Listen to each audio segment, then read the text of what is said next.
સત્તર માર્ચથી હડતાળને લઈ અત્યાર સુધી સરકારે 1500 કર્મચારીને કર્યા છૂટા, તો 5300 કર્મચારી ફરજ પર થયા હાજર. તમામ કર્મચારીને શોકોસ નોટિસ.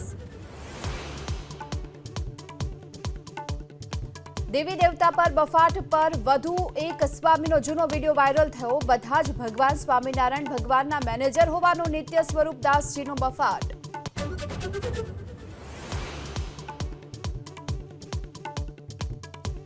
કચ્છમાં કંડલા પોર્ટના જેટી નંબર 7માં ક્રેનમાં આગથી અફરાતફરી. લાખો રૂપિયાના નુકસાનનો અંદાજ. ફાયર વિભાગની ટીમે આગ પર મેળવ્યો કાબુ.